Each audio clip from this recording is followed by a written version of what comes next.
Let me tell you something you already know. The world ain't all sunshine and rainbows. It's a very mean and nasty place, and I don't care how tough you are, it will beat you to your knees and keep you there permanently if you let it. You, me, or nobody is gonna hit as hard as life. But it ain't about how hard you hit. It's about how hard you can get hit and keep moving forward. How much you can take and keep moving forward. That's how winning is done. Now, if you know what you're worth, now go out and get what you're worth. But you gotta be willing to take the hits and not pointing fingers saying you ain't where you want to be because of him or her or anybody. Cowards do that, and that ain't you. You're better than that. Welcome to the Internet Gold Rush. You can stake your claim or sit back and watch it all happen. You've got 4 chances to make money on the Internet right now. 1, become an investor. The problem? You must pick the right stock and have money you're willing to risk. 2, become a developer. The problem? You need technical training. Are you ready to quit your job and go back to school? 3, become a seller. The problem? You'll need a marketable product or service, and lawyers and patent clerks and infrastructure. And a website. A good one. Because 4 out of 5 users never revisit the average website. Or 4, you can start now with what you have right from where you are. The Internet revolution will only happen once. And every person watching this will have the same opportunity. Bottom line? Get involved or get run over. Hi, my name's PJ, and welcome to our short presentation. Have you ever wondered how the rich keep getting richer while broke people stay broke and the middle class seems to be shrinking? Well, this isn't nearly as mysterious as it may appear when you examine the specific differences in how broke people, the middle class, and the rich spend their money. Now, this is such a simple concept, yet so profound, it nearly knocked me out of my chair when I finally understood it. I'm going to show you exactly how the rich spend their money, and you can evaluate for yourself why they keep getting richer and the broke keep getting broker, and why the middle class remains so stressed out. Now, to get started, I'd like to review some financial terms we'll be using during this presentation.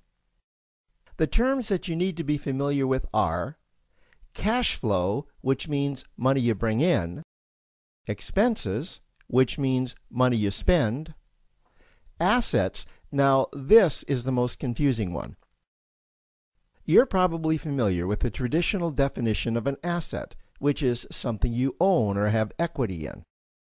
However, back in the 1990s, Robert Kiyosaki introduced us to a new definition of an asset in his groundbreaking Rich Dad, Poor Dad series of books. Robert taught us that an asset is something that pays you, and that's the definition we'll be using here. Liabilities is the last term, and it's defined as things that cost you money. As an example, a house is typically viewed as an asset, but can it actually be a liability? Yes. With our revised definition, anything that costs you money is a liability, not an asset. If you have a mortgage, your house is an asset to your banker because it pays him or her every month. But could a house also be considered an asset to you? Yes, in the right circumstances it could, when it pays you money. Let's say you buy a house and you rent it out, and it paid you a positive cash flow every month after all expenses. That would then be considered an asset. Now, one more time with the terms, just to be very clear before we continue. Cash flow is money you make. Expenses, that's money you spend. An asset pays you, and a liability costs you.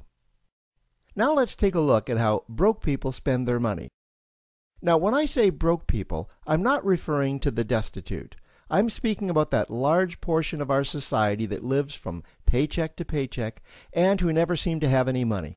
In fact, most times there's more month left at the end of their money, and I'm sure many of you can relate to that group. On payday, broke people buy what I'm going to call stuff. Well, what's stuff? Well, that's inexpensive things that people buy that they don't really need to survive. You go into someone's house and you can't find any counter or tabletop space in the whole house because of all the stuff on it. Their house and their cars are full and cluttered with stuff. Well, where do they get all this stuff? They buy it at the flea market, at the garage sale, at the dollar store, at the craft show. So cash flow comes in and then it goes straight out the expense column to buy stuff. You see, broke people never really educate themselves on assets and liabilities. They justify buying all of this stuff by claiming that it costs so little. But over the years, it's all they ever have. The problem is their cash flow never produced or created more cash flow. Now, please understand, I'm not undermining or taking any shots at this or any group. I just see a lot of financial difficulty out there, and it really doesn't need to be that way. Creating wealth isn't a mystery, it's a formula. The only reason someone doesn't create wealth is because they either don't know the formula or they don't apply the formula. Now let's take a look at the middle class. The middle class is the group that society mistakenly thinks are rich.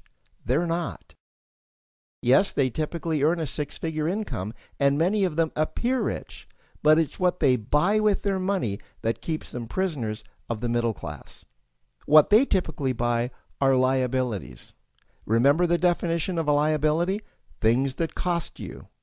By buying liabilities, the money gets pushed up and out their expense column. Liabilities are items like cars, boats, houses, airplanes, credit card debt. Now let's see just how this happens. The middle class gets a nice paycheck, let's say $10,000 for the month. They then split that down the middle and they pay their monthly expenses with half, and with the other half, they make a down payment on a new car. The car costs $5,000 down, and after they add on the insurance and the maintenance, that liability now costs $1,100 new dollars every single month. A few months go by, and they want a boat, then a vacation home, a Rolex watch on their credit card, a vacation on their credit card. And before you know it, their liabilities have raised their expense levels to near or above their income levels. They actually spend equal to or more than they make.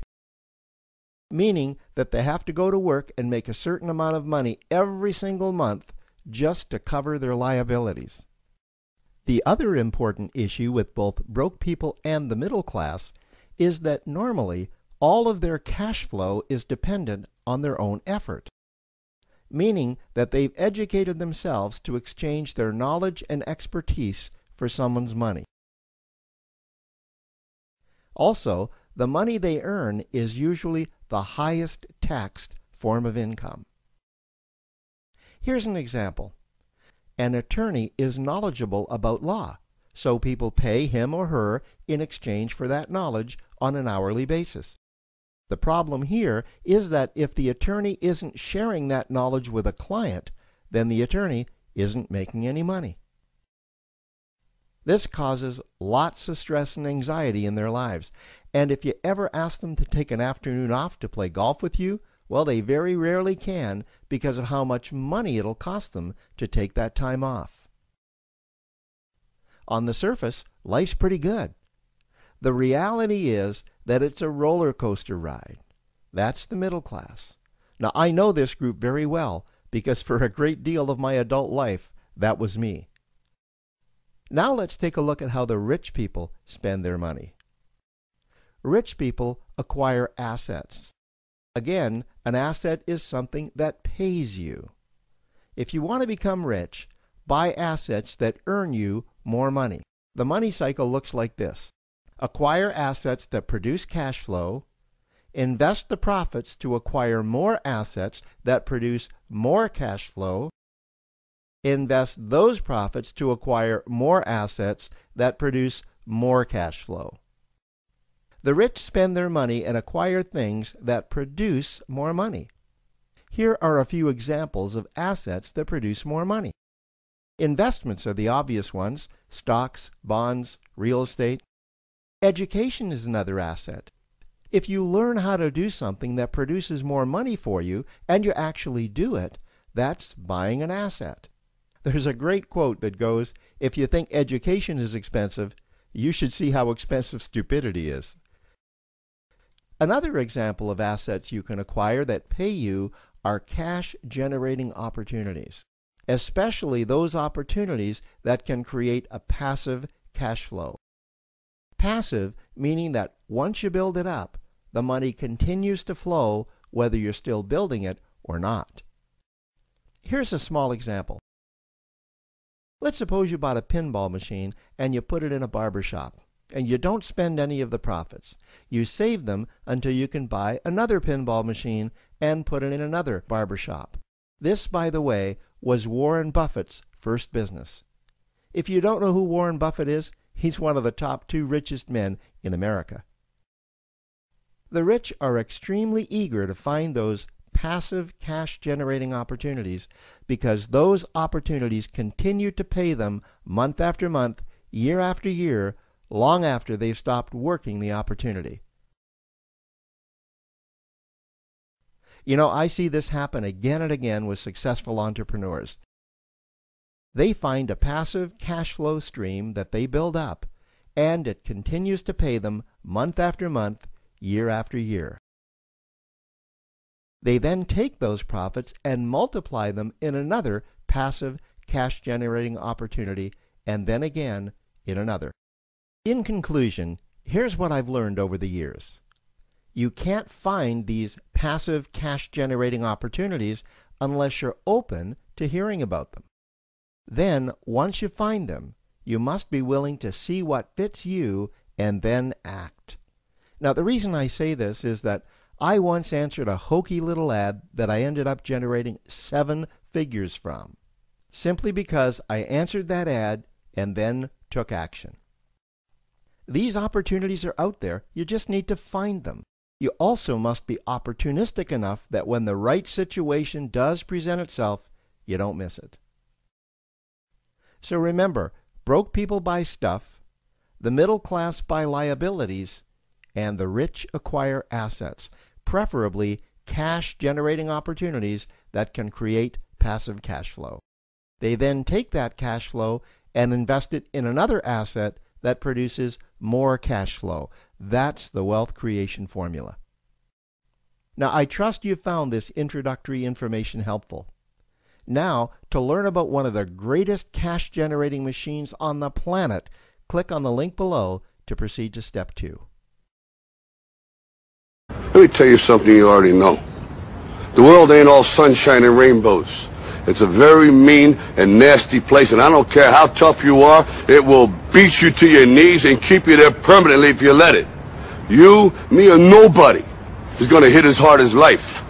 But it ain't about how hard you hit. It's about how hard you can get hit and keep moving forward. How much you can take and keep moving forward. That's how winning is done.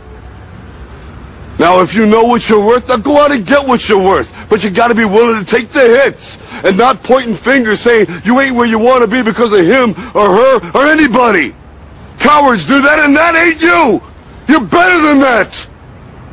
Welcome to the Internet Gold Rush. You can stake your claim or sit back and watch it all happen. You've got 4 chances to make money on the Internet right now. 1, become an investor. The problem? You must pick the right stock and have money you're willing to risk. 2, become a developer. The problem? You need technical training. Are you ready to quit your job and go back to school? 3, become a seller. The problem? You'll need a marketable product or service, and lawyers and patent clerks and infrastructure. And a website.